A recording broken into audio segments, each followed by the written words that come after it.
Hi everyone, this is your last video for the semester and for the year. From here on out, when we do LEQs, you are on your own for getting your historical evidence to support your answer. So I'm going to try to be brief with this one, not to give you too much detail, so that you can do your own kind of research on this. So the topic is going to be African Americans after the Civil War. What will happen? Are they going to find some type of success in terms of getting freedom, or are they going to be faced with many frustrations? I'm sure we already kind of know the answer on this, but let's touch base a little bit. So briefly going over the amendments, you've got the 13th Amendment that will end slavery, the 14th Amendment, which will give everyone citizenship and all the rights that come with that. And then you have the 15th Amendment, which is going to secure the right to vote for all men, no matter their race. And they do specifically say men in that amendment. Women are going to be excluded, much to the upset of so many women that were fighting for women's rights already. But we know that won't happen until 1920.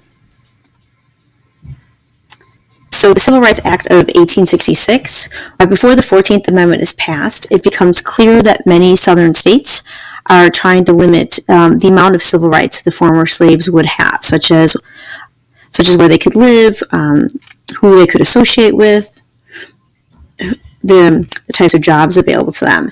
These are called black codes, and individual states will have their own specifications on these black codes. But either way you're looking at it, it is still restricting their civil rights. And so the radical Reconstructionists in Congress are not too happy with this. And they passed the Civil Rights Act of 1866. Now, the president at the time, which is Andrew Johnson, he's going to veto the bill, but Congress is going to override the veto. This is going to secure all the rights of all the people who are born in the U.S., right, despite race or previous condition, which basically means if you were a former slave. If you were found violating this law, you were charged with a misdemeanor, which usually would mean very limited jail time and probably a small fine. So that kind of highlights the fact that even though the federal government is trying to protect the rights of the African Americans, they're probably not going to enforce it too heavily. The Civil Rights Act of 1875, just before the end of Reconstruction. This is going to ban discrimination in all types of public services, whether it would be hotels or railroads, the steamships, and any of those types of facilities.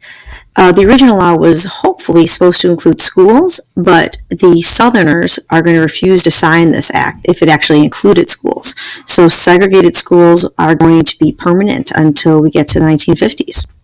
The Supreme Court is going to strike down this law in 1883 with the argument that all of the above, such as railroads and steamships, are owned by private individuals, and so the Constitution cannot extend to those types of services. So again, this is going to pretty much root in our society the segregationalist type of way of life. So you have the white drinking fountain, you have the black drinking fountain, you have the white seats on the bus, you have the black seats on the bus. This is where that comes from. Social improvements, and there are some. They may not seem very significant for us, but we take some of these things for granted now. But for the former slaves, to know that your marriage was legal, which was going to secure the fact that you and your spouse could not be sold from each other, as well as your children could not be sold away from you. There are some attempts to try to reunite these families that had been sold prior to the war, but it's really hard to figure out how many of them are actually going to find their lost loved ones. The Freedmen's Bureau, as you see in the picture there, opens up many schools throughout the South for whites and for blacks. Their goal is to try to educate as many people as possible. So these are Northerners, usually abolitionists, who are hoping to help try to rebuild the lives of the former slaves. The Freedmen's Bureau, funded by the federal government, will also help find jobs and do like the immediate things such as medical aid and shelter. They are going to be around for just over 10 years, and then after funding is done, so is the Freedmen's Bureau. Almost most important here will be the establishment of the black churches, and that, again, might not seem very significant, but slaves were were always encouraged to go to mass or church, but with their slave owners. So they never had a separate identity. They never had a separate church. So now separate churches were going to be legal, and that would mean that the white churches would be segregated. But most importantly, the black churches were going to be independently operated out of the white kind of culture, which will help them kind of develop their own identity as well as encourage the civil rights movement.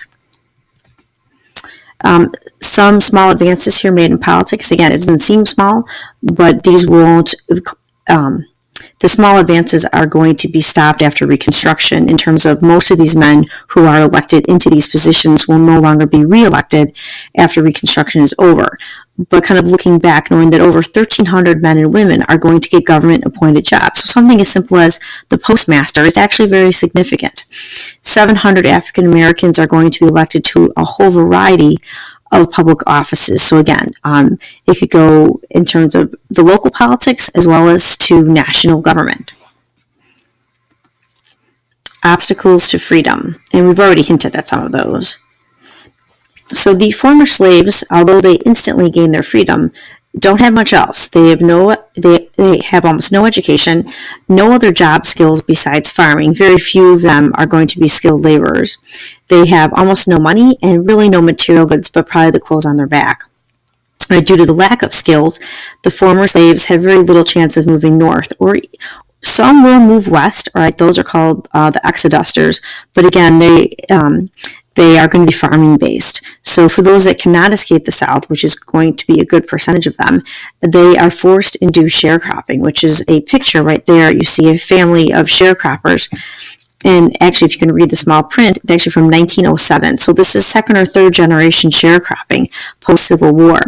This is a life that will be probably dominated by extreme poverty and the white landowner. The white landowner was going to divide his very large plantation, so maybe 10 or so families would share in the work, but they'd also share in the profit. The downside of this is that most of the African American families that are sharecropping have no money in the beginning, so they cannot purchase seed or clothing or any farm tools. And so the landowner has to borrow the money to them in order to get ahead.